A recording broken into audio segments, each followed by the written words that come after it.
new little place like that I kind of made myself like a recording space for bubbles. Hey guys, what's up? It's me, Diana. Welcome back to my channel. This is going to be like a continuation of my college playlist series, whatever you call this. I feel like with today's video is going to be extremely helpful due to like what our country is going under when it comes to going back to school, and with people who are going into my college, and people in general who are about to go like into the online course world. I like have like a lot of things to say because I feel like it's going to be extremely helpful. So let's get this show on the road. Today's video I'm gonna be like going over like 6 points that I feel like are very important when it comes to like starting out with online classes, especially for like graduated seniors, because since right now you guys have graduated in a very challenging year, and having to like use the same exact format as you did like basically in your last couple of months being a senior. I feel like this might be very helpful for you guys, and I hope you guys continue watching this video.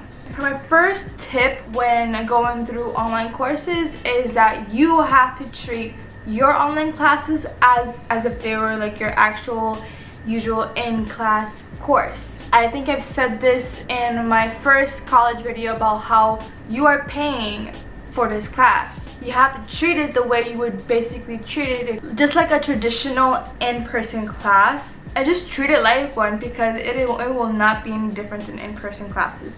For our school, there will be certain people where maybe all of their classes are now online, or half of their classes are in person and half of them are online. Or I feel like there will be that one unlucky person out there who their courses are just required to be in person, like face to face, and they just have to stay on campus. But that will happen, so you would have to like stay in your room for you to like, you know, do this class on your computer, and then, you know, an hour later you have to go to your other class, right? But like it's in the building, so you have to go there. Like that will happen because with me, half of my courses are online, half of them are in person, so I had to stay on campus for that. Just to clear up on that, if anyone was confused about like what to do with like your schedule when it comes to like half of them being online and half of them being on campus, you have to basically still be on campus and go through all those online courses in your room. I've heard so many people saying like, you know, they're on their Zoom lecture and basically they just kind of don't care, and they turn off their camera and they turn up their mic. They kind of wouldn't like listen to the professor. Honestly, if you really want to pass these classes, because since you're in college, you're there for a reason, show up. Honey, if you want to get real value from your course, please show up. Because it's just like the same thing as being a real in-person course. That's all I'm going to say. Like, just treat it as like an actual in-person class. Put that commitment in it. Put the dedication of your work in the course. Doesn't matter if it's online or in person. The second point that the second point I'll be making is basically make yourself accountable. And that is kind of like a very big point, but I'll explain it. Let's use the situation as you're in the dorm room because you have some courses in your schedule that's in person and you have your other half that's online. And I kind of did this to myself too when we had to go from in person to online. Create yourself a set of goals, or just a goal, and just constantly check yourself like every week, just to see like how you're doing, what's your progress like, how's your studying like when it comes to your online class. Because obviously our main goal when it comes to our classes is studying hard, understand the material, and pass the class. That's what we all want to do. Let's say like the first exam is like, I don't know, it's September, and basically you're on week 2 or something. Make yourself a goal saying like, I'm gonna pass this exam. Think about it as SMART goals. If you know what SMART goals are, like if your teachers have taught you that in your middle school or your high school, you know what those are. Create yourself a SMART goal when it comes to an exam that's coming up, or an assignment that's coming up. Set yourself goals for your online class, because obviously you're automatically going to be doing that with your in-person classes. Use that same exact mindset for your online courses, and trust me, it'll help you out very much. And also, usually with in-person classes, your professors will usually like remind you of like the due date of an assignment, but really when it comes to like online courses, they're not gonna really remind you. They actually expect you to remember, you know, this date is the day where you're supposed to turn in this paper in, or you know, this assignment. So you have to basically take the syllabus that you will be receiving from your class, either print it out or have the PDF, and then you can just jot the dates down to your calendar and have that calendar or whiteboard, up to you, in front of you all the time, like on your desk, so that you will be able to, you know, notice that, you know, this date is the day where I have to turn my paper in. Another thing about this point is that you have to assign yourself time to complete assignments, because since there is time for you to, like, you know, go to class, there's time for you to have work if you have a job. Assign yourself like from, let's say, 1 to 3, because that's basically like a time gap between this class and the other class. You can literally assign yourself that time to like start or continue an assignment.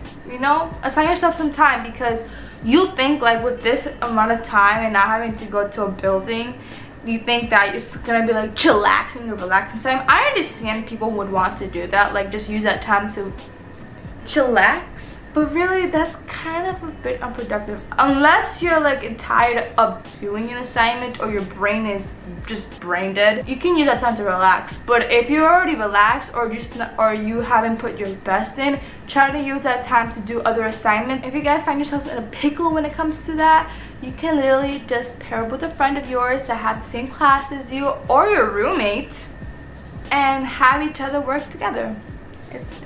It's simple as that. So being on campus, we have our own rooms and we have our own desks. So my third point here is basically create yourself a study space and be organized. Now what I mean by that is that honestly, it could be your room, it could be your if you're at home, it could be your kitchen. It could be the nearest library that's near you. It could be the nearest coffee shop. You can find yourself the place that you feel most comfortable in. And also make sure you have high-speed internet access. Because who wouldn't want to not have internet when you have online courses? Then you'll fail. But we wouldn't want that though. And if you guys are like thinking about, you know, I'll go to a coffee shop, you know, I'll just do my studies there. Or if you guys want to go to the library and you just want to study there, it's fine. But when it comes to public spaces, get yourself a pair of headphones or earbuds, because obviously you're in a public space and there are people around you. I honestly find myself in the library at times, because the library is very quiet. Like especially in our library, the Penfield Library in the 3rd floor, there are spaces just be you or with a friend. It's quiet, you can focus, and it's beautiful. But if you're a person who's gonna be staying off campus and they're gonna be at home, this isn't an idea. I'm not suggesting you to do that, because it's up to you. But create yourself like a little office desk space. You know what I mean? And just like have your required materials such as your textbooks, a binder, your notebooks, your laptop, your pencils, pens, have them near you so that you'll be able to, you know, study, have like an organized space, and you know where your things are. It's that simple. I mean, I could say that, but I don't know if it could be simple for you guys, but I don't know, I'm just gonna say that. My 4th point of physically going through online classes, and this is the hardest one that people might find, eliminate those distractions. You know what I mean. Don't look at me like that. You know what I mean. There's from watching YouTube videos and Netflix to doing the dishes or doing your laundry, like, you know, things like that. I would say along with the distractions, because I feel like with online classes and people who are going to be staying at home, it'll be a bit tough, because obviously you live at home, you have your own duties. For those people, I feel like you guys can like make a list of priorities, like when you start out the day. So like, you see, I wake up, I brush my teeth, the usual. I feel like I should do the dishes first, you know, and I do the dishes. and I feel like I should do the laundry, and I'll do the laundry. And then it could be, and then afterwards it could be studying time, or you know, online class time. So basically I would say like make a list of priorities so that when your chores are in the way, you can do them first, and then you do your online classes depending on the time schedule that you have. Now when it comes to actually being on the internet, being in your online class on your computer, and you have those kind of distractions like YouTube, Facebook, Twitter, this might be hard for some people because people just not want to do it because it's like, no, like I want to watch videos.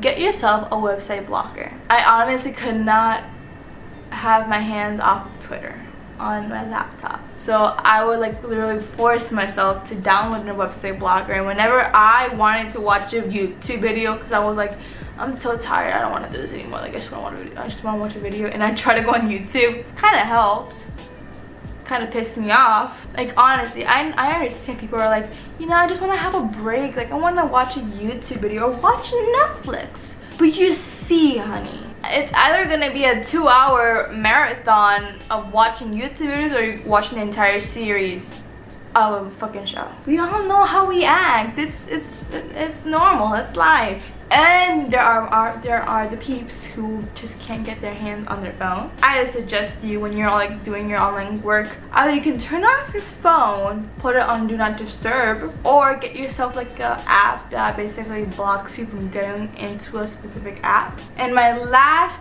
point, and I feel like this is a very, very important point because we're all gonna have to like hear this. Get to know your professors, even if you're on an online platform. If you're just gonna be showing up for your lectures and sitting for exams, you're basically not taking the advantage of the access you have with your teacher. I'm pretty sure that there are people when they start your classes, their professors don't even know you. I honestly wanted to have like some kind of like a teacher-student relationship with a particular professor because I know that with this class and this professor can really help me when it comes to like letters of recommendation, because they are like in the area in which I wanted to go for as a career. And what I did was I simply sent an email, like a personal email, introducing myself, saying that I'm excited to be in their class. And honestly, like I said before, how your professors won't know you because you're just there for the class, that's pretty bad for like letters of recommendation. So at least try to be close with your professor. That's all I'm gonna say. Don't be afraid to go to them like after class hours. Go to them for their office hours. Get to know them. Be open. If you're seeking for clarification on just like, let's say on a topic that you're just really struggling, don't be afraid and just go email them, go up to them. It won't be that hard to do, and it's also just another way of like showing them how much you actually want to, like, you know, pass the class and how much you're actually really interested in it, and they will love that. I'm telling you, they would love that. So that is all I have for you guys today, and if you enjoyed this video, give it a big thumbs up. And if you guys have some more suggestions on like college videos or any videos at all, and if you guys like this video so much and you guys want to see more content of me and all of my college series videos or my lifestyle videos, you can go subscribe to my channel. I'll see you guys next time. Peace out. And also, I forgot to mention that I'll be posting down links of the whole Yemen crisis if you want to educate yourself more on it, and also to donate as well. Also to donate, and also time petitions as well about the Breonna Taylor case, George Floyd, and the rest of the names who shall be said. So yeah, link them down below.